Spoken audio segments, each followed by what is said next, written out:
everyone, welcome to Takshila classes. This is Shri Priti. This is a continuation of the previous session on फटाफट series जहाँ पर electromagnetic waves के बारे मैंने order को properly discuss किया और दूसरा वहाँ पर वेवलेंथ कैसे वेरी करती, एनर्जी कैसे वेरी करती है और फ्रिक्वेंसी कैसे वेरी करती वो समझा। क्लियर है जी। और आप लोग वो चीज़ें चेक कर सकते हैं पिछले वीडियो में। I will share the link on this. आप नीचे जो डिस्क्रिप्शन में आपको लिंक मिल जाएगा जो प्रीवियस वीडियो का, और वहाँ पर ये क्वेश्चंस आज हम डिस्कस करेंगे उन टॉपिक्स पे। और मैंने प्रॉपरली इलेक्ट्रोमैग्नेटिक वेव्स के बारे में डिस्कस किया, how these are, what is the pattern of these, all these things we have discussed. So now coming to the utility of these electromagnetic spectrum में जो जो वेव्स हैं उनका क्या यूटिलिटी होता है। जैसे सबसे पहला अभी डिस्कस करेंगे रेडियो वेव्स। सो रेडियो वेव्स होती प्रोड्यूस कैसे होती, accelerated motion of charges in conducting wires. इसका एप्लीकेशन नॉर्मली पूछा जाता है आपके पेपरों में, इसलिए याद करना। एप्लीकेशन मेरे भाई रेडियो वेव्स का क्या है, रेडियो टेलीविजन कम्युनिकेशन सिस्टम में यूज़ होते हैं रेडियो वेव्स, आपको पता भी होगा। दूसरा, मोबाइल फ़ोन में आपके रेडियो वेव्स ही यूज़ होती है। तो आपको अब दिखेगा electromagnetic waves are so important for the paper also, for the application in life also, right. Electromagnetic spectrum, the wavelength of radio waves is greater than 0.1 metre. ये याद रखना तो नहीं होगा, तो कोई चक्कर नहीं, आपको ये नहीं याद रखना।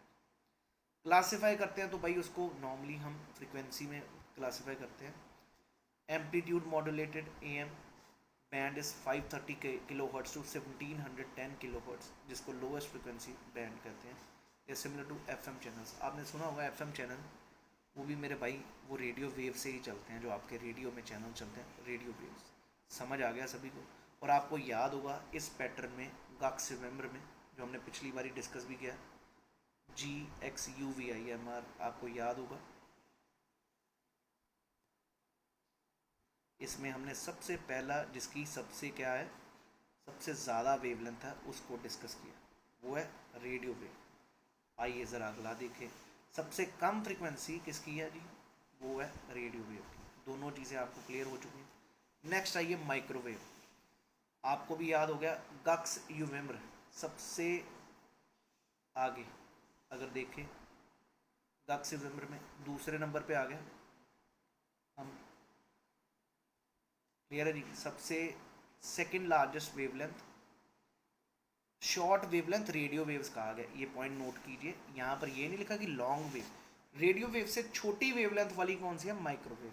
दे are produced by special vacuum tubes, जिसको हम गन ट्यूब्स कहते हैं। नॉर्मली यूज़ कहाँ पर होता है, आपके माइक्रोवेव ओवंस में, रडार सिस्टम में हमारे माइक्रोवेव्स यूज़ होते हैं। Very very important, artificial aircraft navigation में वो यूज़ रडार सिस्टम। और रडार आपको भी पता, full form radio detection and ranging. Air traffic control के काम आता है, ये भी आपको समझ आ चुका जी।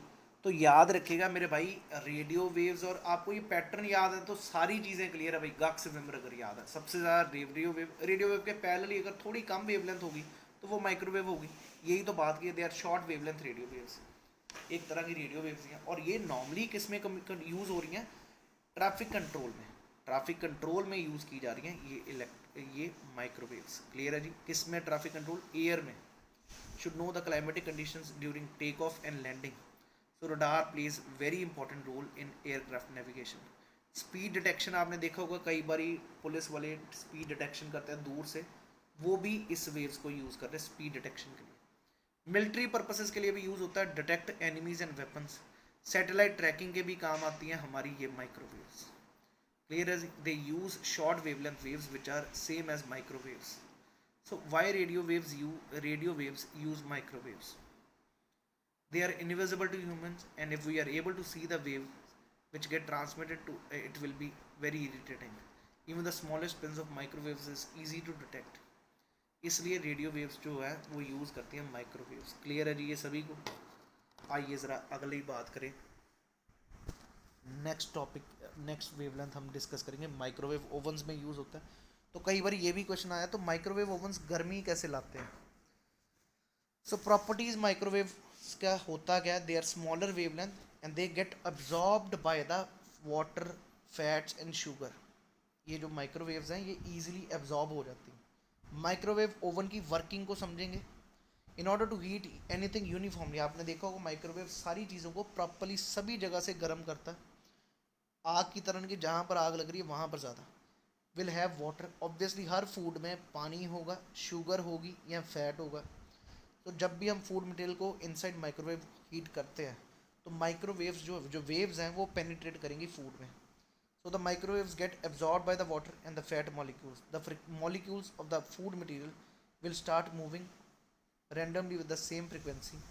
This is same as providing some wave to the food material with the same frequency with which the molecules start vibrating. Frequency of microwave matches with the frequency of the molecules. As all the molecules are set in random motion, the temperature increases and food material gets heated uniformly throughout. तो मेरे भाई ये आपको समझ आ गया। I hope everybody is clear about this thing. बहुत ही अच्छे से आपको माइक्रोवेव का प्रोसेस समझाया गया कि माइक्रोवेव हीट कैसे करता है, क्योंकि जो मॉलिक्यूल्स होंगे फैट के या पानी के या उसमें सॉल्ट्स के, वो भी उसी फ्रिक्वेंसी पे वाइब्रेट करेंगे। तो कहीं भी याद रखें, दो प्रकार से हम किसी भी चीज़ को हीट कर पाते हैं, या तो कंडक्शन से व्हेन एनीथिंग इज़ हीटेड, या एक्साइटिंग द मॉलिक्यूल। और वो वाली जो टेक्नोलॉजी है वो यूज़ की जा रही है माइक्रोवेव ओवन में। I hope all of you people are very clear about this thing. Next आइए इंफ्रारेड ओवंस वेव्स के बारे। Are known as the heat waves as they are produced by hot bodies. जितनी भी गर्म bodies होती है ना मेरे भाई, वो इंफ्रारेड वेव्स छोड़ती हैं। और इनकी वेवलेंथ भी आपको पता चल गया है। फिर से फॉर्मूला वही यूज करना मित्रों, गक्स रिमेंबर। समझ आ गई बात, कभी भूलिएगा नहीं। तो भाई माइक्रोवेव अपना हो चुका, अब इंफ्रारेड पढ़ रहे हैं तो भाई नेचुरली इससे कम वेवलेंथ वाला, तो यही लिखा lesser than, they get readily absorb by water. Infrared lamps होते हैं, आपने देखे होंगे। Detect remote switches of electronic, काम कहाँ पे आते हैं, infrared rays. Wire gives out both visible and infrared waves, आपने देखा ही है। जो आग है वो दोनों तरह की वेव्स छोड़ती है। इवन सूरज से हमें इंफ्रारेड रेज मिलती हैं। The light rays are visible to us but infrared waves can not be seen by us. Humans also generate some infrared rays. आपने आजकल देखा ही है भाई, जो आपके थर्मोमीटर यूज आ रहे हैं infrared, that is the same thing. There are some special glasses which have infrared detector to view infrared waves. The infrared lamps are used to heat food materials and sometimes washrooms. When we switch on the TV with the remote control, वहाँ पर भी remote में भी मेरे भाई infrared rays होती हैं। ये भी याद रखिएगा, रिमोट कंट्रोल में कौन सी रेज होती हैं, इंफ्रारेड रेज। आइए ज़रा अगली चीज़ देखें। LED, both on TV and remote दोनों में एलईडी होता है, जहाँ से ये मैच होगा और ये सिग्नल ट्रांसफ़र होगा। तो ये था मेरे भाई इंफ्रा रेड वेव्स के बारे। याद रखिएगा, ऑर्डर आपको याद है लेकिन एप्लीकेशंस भी जानना ज़रूरी है। रिमोट कंट्रोल में यूज़ होती है इंफ्रारेड। और नॉर्मली हीटेड बॉडीज जनरेट कौन सी वेव्स करेंगी, इंफ्रारेड। आइए ज़रा अगला देखें, विजिबल विजिबल रेज जिसको कह रहे हैं लाइट रेज। ये भी इलेक्ट्रोमैग्नेटिक का ही टाइप है। अगर कल को कोई और रेज आ जाए तो वो नहीं है मेरे भाई। अगर आपको कल को पूछ ले गामा के अलावा beta rays, these are non electromagnetic, सिर्फ 7 ये हैं जो आपको इलेक्ट्रोमैग्नेटिक वेव्स हैं। अब यहाँ पर देखें, ये हम सिर्फ इन्हीं चीज़ों को देख सकते हैं। कहाँ से लेके आपको याद करवाया, 400 से लेके 700 नैनोमीटर तक याद रखिएगा। क्लियर है। The radiation which we get from sun is in the form of visible light also. Most of the insects have compound eyes due to which they see not only the visible but also ultraviolet rays. Snakes can see the infrared. ये एक बारी paper में question आया हुआ, इतनी wavelength आपके आ रही है तो आप क्या देख सकेंगे। तो आपको इजीली पता होना चाहिए, जो 400 के 700 के बीच में है वो सिर्फ आपको दिखेंगी और कोई नहीं दिखेंगी आपको आंखों को। आइए ज़रा यूवी रेज की बात करें, अल्ट्रा वायलेट रेज। ये भी आपको समझ आता है, गॉक्सीमेटर में गामा और एक्स के बाद ये यूवी रेज है तीसरी। ठीक है जी। Lamps are use, UV rays काफ़ी जगह पे आजकल आपके कोरोना वायरस में यूज़ हो रही है UV rays to kill this virus also. आप कह सकते हैं उसको सैनिटाइज करने के लिए काम आ रही हैं। UV rays are harmful effects on have harmful effects on humans. They are use to kill germs in water purifiers. UV rays fall on the skin of the humans, then it leads to the production of a pigment called melanin which causes tanning of the skin. ये भी चीज़ याद रखिएगा जी, जो tanning होती है ना skin की, वो यूवी रेज जब किसी स्किन पे पड़ती हैं वहाँ से क्या होता है, प्रोडक्शन ऑफ अ पिगमेंट जिसका नाम है मेलानिन, मेलामाइन, जिससे ये रंग थोड़ा पक जाता है। क्लियर है जी। In order to protect from UV rays, UV glasses are use, they get absorb by the glass. Help in laser assisted eye surgery also. UV rays है very short wavelength, so they can be focus to narrow beam of light. अगर आपको कभी कभी बिस्लरी की bottle पड़े या Kinley bottle जो water मिलती है आपको, उसमें भी आपको ये चीज़ मिलेगी, वहाँ पर यूवी रेज यूज़ की जाती हैं उसमें। नेक्स्ट आइए x rays. These are produce by metal target by high energy electrons. Important diagnostic tool, सिर्फ ये याद रखने एप्लीकेशंस आपने, इसलिए मैं ये टॉपिक कवर कर रहा हूँ, प्रॉपरली सारी चीज़ें समझें। ये पूरी तरह पेनिट्रेट कर जाती है inside the skin and it either gets reflected और absorb by the high density material. So इसीलिए क्या होता है, bones look darker and lighter area is skin. It is also use for cancer treatment. There is unwanted growth of the cell, वो देखने के लिए आप यूज़ करते हैं। In order to treat cancer the abnormal growth of the cell should be stopped. The X-rays have the ability to damage the living tissue. This is how it helps in the treatment of cancer. Treatment of cancer में भी काम आता है और वैसे x ray करने में भी काम आता है जो आप देखते हैं। क्लियर है जी, क्योंकि ये पेनिट्रेट कर सकता है ईजीली, जिसकी डेंसिटी मटेरियल कम हो। जहाँ पर डेंसिटी ज़्यादा हो तो वहाँ पर रिफ्लेक्ट हो जाएगा या एब्जॉर्ब हो जाएगा। नेक्स्ट है जी आखिरी, gamma rays. These are produce in the nuclear reactions. आपने देखा न्यूक्लियर रिएक्टर्स में 3 प्रकार की रेज होती हैं, अल्फ़ा, बीटा और गामा। जो गामा होती हैं वो न्यूट्रल होती है, क्योंकि सारी इलेक्ट्रोमैग्नेटिक वेव्स जो अभी तक हमने पढ़ी हैं वो सब न्यूट्रल हैं भाई, याद रखिएगा ये चीज़। तो ये है न्यूक्लियर रिएक्शंस में निकलती हैं, emitted by nuclear. So treatment of the cancer में काम आती हैं। Very small wavelength, obviously gamma, Galaxy member में सबसे कम क्या है, गामा की सबसे कम है, सबसे ज़्यादा किसकी है, रेडियो वेव की। तो वही बात है भाई, अनवांटेड सेल्स को मारने का काम आता है। तो ये थी एप्लीकेशंस इन सभी इलेक्ट्रोमैग्नेटिक वेव्स की। मेरे भाई आपने मेरे को कम से कम 15 या 20 मिनट दिए टोटल, अगर दोनों वीडियोस को देखें तो 20 to 30 मिनट्स, 30 मिनट्स। लेकिन ये मैं दावे से कह रहा हूँ आपको 1 मार्क सिक्योर हो गया आज के आज ही, चाहे आप CDS में बैठे, चाहे NDA में बैठे, चाहे CFF में बैठे। आइए ज़रा क्वेश्चन भी करके देख ले, इनमें से कौन सी इलेक्ट्रोमैग्नेटिक नेचर में नहीं है वेव्स। अभी मैंने आपको समझाया यहाँ पर बीटा रेज नहीं है, ये तो हैं, लेकिन ये दोनों को देखना तो गलत हो गया। कैथोड एंड एक्स रेज ये भी गलत, कैथोड रेज में हमने बात ही नहीं की। Alpha rays and beta rays ये भी नहीं है दोस्त। X rays and gamma rays are the one which are electromagnetic in nature. तो बहुत सिंपल था क्वेश्चन, स्पेक्ट्रम पे ही पूछता।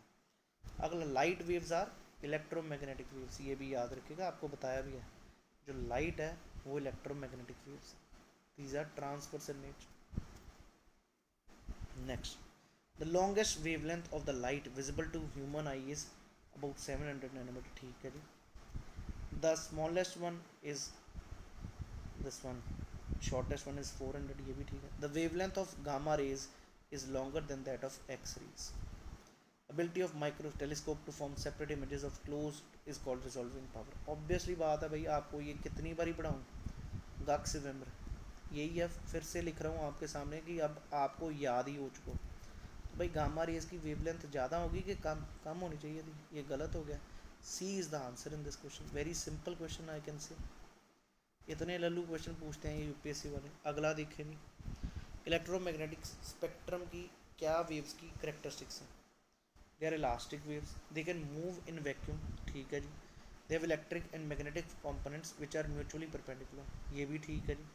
दे move with the speed equal to 3 lakh per square second. 3 lakh का मतलब मीटर्स पर सेकेंड। मेरे भाई 3 × 10⁸ है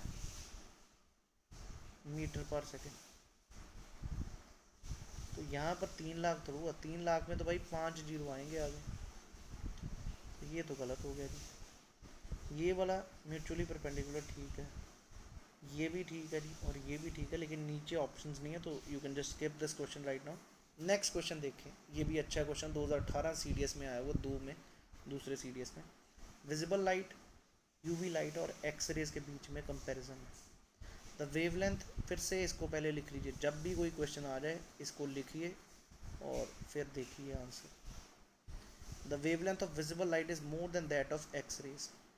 ये बिल्कुल ठीक है जी, क्योंकि वेवलेंथ ऐसे वेरी करती है, तो विजिबल रेज की ज़्यादा है दिस थिंग, तो पहला स्टेटमेंट ठीक है जी। अगला, the energy of x rays photon is higher than that of UV rays. X rays की फ्रिक्वेंसी ज़्यादा है, तो ये भी ठीक है जी। हायर देन UV, तो ये भी ठीक है जी, सेकेंड भी। Energy of UV light photons is less than that of visible photons, गलत है। क्यों? क्योंकि मेरे भाई यूवी की ज़्यादा होनी चाहिए, क्योंकि फ्रिक्वेंसी इसकी ज़्यादा, लेस देन विजिबल। तो ये गलत है, 1 and 2 आर करेक्ट हेयर। तो मेरे भाई इधर पूछा क्या, which of the following are correct, इसमें आंसर में 1 and 2 है ही नहीं। ये क्वेश्चन सभी को समझ आ गया जी। यूवी रेज की लेस नहीं होगी, ज़्यादा होगी, क्योंकि फ्रिक्वेंसी ज़्यादा, यहाँ पर भी ये चीज़। और energy of x ray is more higher than the UV, ये भी ठीक है जी। 1 2 आंसर होना चाहिए, third is wrong, so it should have been 1 and 2। अगर किसी को भी कोई इसमें डाउट हो या मेरे को करेक्ट करना हो तो please put up a comment section in below, but I feel it should be 1 and 2। और ये प्रॉपर लॉजिक वे में मैंने प्रॉपरली समझा दिया गक्स मेंबर के बारे। किसी को भी कोई डाउट हो तो ज़रूर बताइएगा। So that's all for today. I hope you people enjoyed this session on electromagnetic waves, a very very important topic. This is one of the most crucial topic of my फटाफट series, जहाँ पर paper में question आना ही आना आपके paper में, तो देखिएगा। शुक्रिया, that's all for today, thank you, wish you all the best, जय हिंद एवरीवन।